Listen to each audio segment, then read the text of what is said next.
Hi, thank you for joining me for Spiritual Experiences, Case 1. My earliest recollection of a spiritual experience, where I was significantly involved in the praying and realization, is from when I was around 7 or 8 years old. Family members have told me of earlier experiences, but this was the first one where my own praying and the after effects are what I remember most clearly. My parents came into Christian Science when I was about 6 months old, so I attended Christian Science Sunday School from an early age.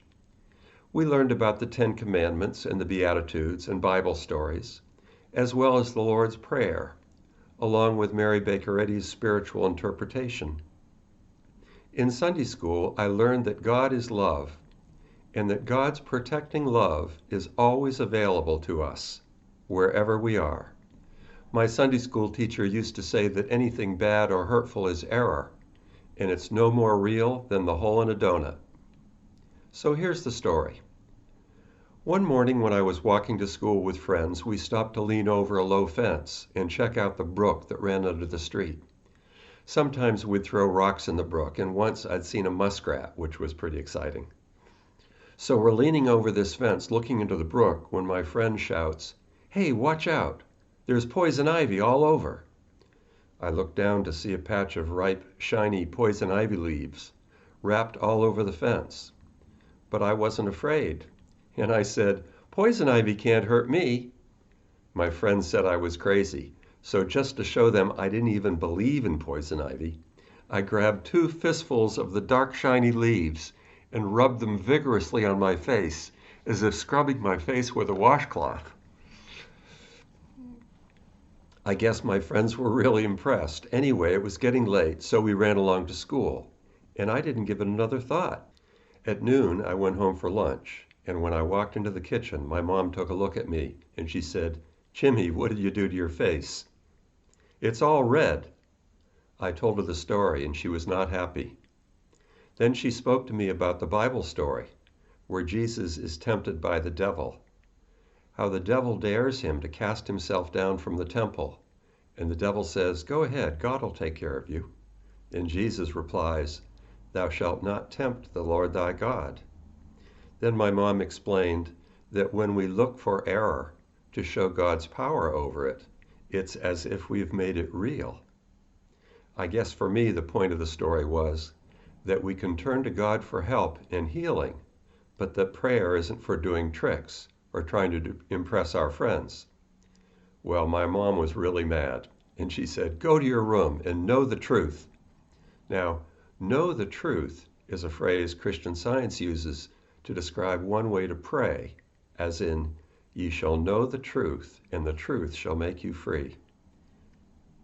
So upstairs in my room, I sat down on my bed and took out my Bible and Christian Science textbook, and went right to the Lord's Prayer with Mary Baker Eddy's spiritual interpretation, which we had just been studying in Sunday school. About halfway through, where she gives an interpretation of the "forgive us our debts" part, she uses the words, "and love is reflected in love." That caught my attention because in Sunday school, we had also learned that we are the spiritual reflections of God. So I focused on this passage that love is reflected in love. I reasoned that God is love with a big L, and I am his reflection, love with a little l. As God's reflection, I was not material, not a goofy kid trying to show off, but the spiritual reflection of love, of the divine love that is God. So then there was only divine love, and me as its image and likeness. There wasn't some stupid kid, just divine love. It was so pure and simple, and it just sunk in. And then I felt the presence of that divine love all around me, a gentle sense of love's warmth, and kind of a soft light filling my room. It was very nice. I forgot about the poison ivy, or being in trouble with my mom. I was just sitting on my bed basking in the palpable presence of this sense of God's spiritual love all around me. Then my mom called to say lunch was ready. When I got down to the kitchen, she looked at me and she said, "Jimmy, what did you do?" My face was completely clear. There was no trace of the poison ivy. It was gone, and it stayed gone. Now, as you might imagine, I've thought about this a lot over the years, and I have a few observations. Frankly, the experience was so dramatic that it was more than a few decades before I started to get into the lessons learned. My first takeaway was that our spiritual reflection of divine love is really showing forth our true spiritual selfhood. One thing that occurred to me not too long ago is that I never saw it. I never looked at my face. So I wasn't trying to be healed of physical symptoms. Rather, I was praying for forgiveness, or perhaps you could say for atonement. It's also interesting that the phrase that led to my healing was about forgiveness. The phrase, "and love is reflected in love," has always been so freighted with wonder for me from this experience. It was a long time before I got an idea of how it relates to forgiveness, other than my own experience of it.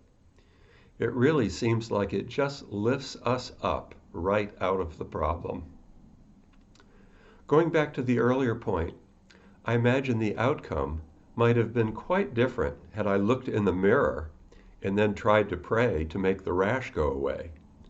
I don't even like to think about that, but it's a very common principle in Christian Science that looking at the problem usually makes it harder to solve. It's usually more helpful to be looking towards the spiritual solution.